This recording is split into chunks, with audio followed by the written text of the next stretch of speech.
સોમનાથ ખાતે સોમનાથ મહાદેવના સાનિધ્યમાં સ્વાભિમાન પર્વની ધામધૂમપૂર્વક ઉજવણી કરવામાં આવી રહી છે। ત્યારે ન માત્ર ગુજરાત પરંતુ દેશના ખૂણે ખૂણે અને વિદેશથી મોટી સંખ્યામાં લોકો સોમનાથ દાદાના દર્શન માટે આવી રહ્યા છે।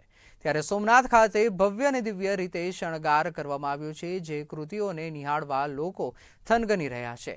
ત્યારે કર્ણાટક ખાતેથી નૃત્ય કરવા આવેલ મંડળી સાથે વાત કરતા તેમણે ઉત્સાહ સાથે જણાવ્યું હતું કે મહાદેવમાં સાનિધ્યમાં નૃત્ય કરવાનો અવસર મળ્યો, જેથી ધન્યતા અનુભવી રહ્યા છે। તેમજ વડાપ્રધાન નરેન્દ્ર મોદી સામે બીજી વખત પરફોર્મન્સ કરવાનો મોકો મળશે તેમ પણ જણાવ્યું હતું। સોમનાથ ખાતે સ્વાભિમાન પર્વની કહેવાય કે ઉજવણી છે તે કરવામાં આવી રહી છે। ખાસ કરીને કહેવાય કે જે આક્રાંતાઓ દ્વારા 1000 વર્ષ પૂર્વે જે હુમલો કરવામાં આવ્યો હતો તેને હવે 1000 વર્ષ પૂર્ણ થતા ભવ્યથી ભવ્ય ઉજવણી છે તે કરવામાં આવી રહી છે। ન માત્ર રાજ્યભરના પરંતુ દેશ વિદેશના લોકો અહીં આવી રહ્યા છે અને અલગ અલગ રાજ્યોમાંથી કહેવાય કે નૃત્યકો છે તેઓ અહીં આવી રહ્યા છે અને પોતે નૃત્ય કરી રહ્યા છે અને પોતાની પરંપરા છે તે કહેવાય કે સોમનાથ મહાદેવના સાનિધ્યમાં પેશ પણ કરી રહ્યા છે। ખાસ આપણી સાથે કહેવાય સ્થાનિક લોકો અને રાજકીય આગેવાનો પણ છે તેની સાથે વાત કરીશું અને ખાસ કરીને કઈ પ્રકારનો માહોલ છે તે પણ જાણવાનો પ્રયાસ કરીશું। શું કહેશો ખાસ કરીને સોમનાથ ખાતે દિવ્ય અને ભવ્ય અવસર સર્જાયો છે, કઈ રીતે જુઓ છો આપ? સોમનાથ સ્વાભિમાન પર્વ જે ખૂબ જ દિવ્ય અને ભવ્ય રીતે ઉજવવામાં આવી રહ્યો છે।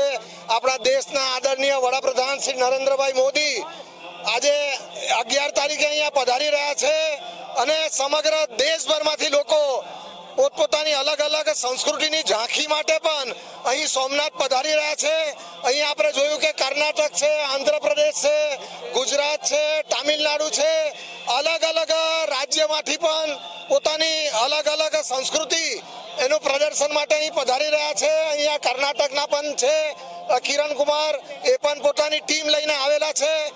ખૂબ જ સુંદર રીતે આ પ્રસ્તુતિ થઈ રહી છે અને સમગ્ર દેશને ગૌરવ છે કે આપણા દેશના આદરણીય વડાપ્રધાન આપણી સંસ્કૃતિની ઝાંખી માટે, આપણી સંસ્કૃતિને ઉજાગર કરવા માટે સમગ્ર વિશ્વમાં પ્રચાર કરી રહ્યા છે। કોઈ પણ દેશમાં જાય છે તો ભગવદ્ ગીતા ત્યાંના દેશના રાષ્ટ્રપતિ અથવા વડાપ્રધાનને અર્પણ કરે છે અને કોઈ અહીંયા આવે છે વિદેશમાંથી તો એમને પણ અયોધ્યાના દર્શન રામ મંદિરના કરવામાં આવે છે, કાશી વિશ્વનાથ મંદિરના દર્શન કરાવવા લઈ જાય છે, શ્રીમદ ભગવદ્ ગીતા ભેટ કરે છે। એટલે આપણને ખૂબ જ ગૌરવ છે। ખૂબ ખૂબ અભિનંદન। અભિનંદન છે વડાપ્રધાનને બાત મળી રહ્યા છે। ખાસ કરીને આપણી સાથે નૃત્યક પણ છે, તેમની સાથે વાત કરીએ। ક્યાંથી આપ કહાં સે આયા હો આપ? हमारे लोग कर्नाटक से आएगा। और कौन सा नृत्य आप पेश कर रहे हैं? इसका पूजा कुंडा बोलता है।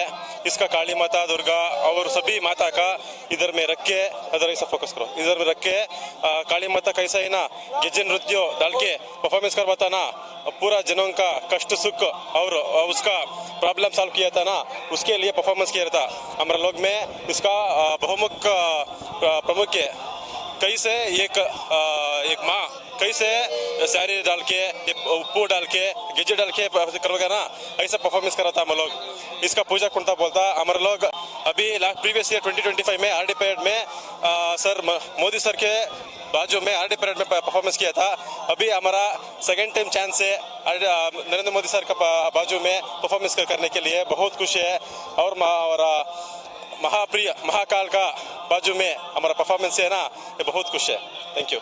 મહાદેવના સાનિધ્યમાં જે પરફોર્મન્સ તે કરવા આવવાનું છે તેને લઈને તેઓ કહેવાય કે ખુશીની લાગણી છે તે વ્યક્ત કરી રહ્યા છે અને ખાસ કરીને કહેવાય કે માતાજી કહેવાય કે જેમને માથા ઉપર રાખીને કહેવાય કે આ નૃત્ય છે તેઓ કરી રહ્યા છે અને ભવ્યથી દિવ્ય કહેવાય કે અવસર છે તે અહીં જોવા મળી રહ્યો છે। ન માત્ર ગુજરાત પરંતુ અલગ અલગ રાજ્યના ખૂણેથી કહી શકાય કે લોકો છે તેઓ અહીં પધાર્યા છે અને અલગ અલગ પ્રકારના નૃત્યો છે તે રજૂ કરવામાં આવી રહ્યું છે અને ખાસ કરીને વડાપ્રધાન નરેન્દ્ર મોદીની હાજરીમાં કહી શકાય કે આજે નૃત્ય વ્યક્ત કરવાનો જ્યારે એમને અવસર મળશે તો એને ખુશીની લાગણી છે વ્યક્ત કરી રહ્યા છે। રાજકોટ સહિત કહી શકાય કે સોમનાથ સૌરાષ્ટ્રભરમાંથી લોકો અહીં દાદાના સાનિધ્યમાં આવ્યા છે। ગુજરાત અને દેશ વિદેશના લોકો પણ અહીં દાદાના દર્શનાર્થે આવી રહ્યા છે અને સોમનાથ ખાતે કહી શકાય કે ભવ્ય અને દિવ્ય કહી શકાય કે કલાના દર્શન પણ નજરે પડી રહ્યા છે। કેમેરામેન કેતન લખતરિયા સાથે દિલાવર ચુડેસરા, સોમનાથ।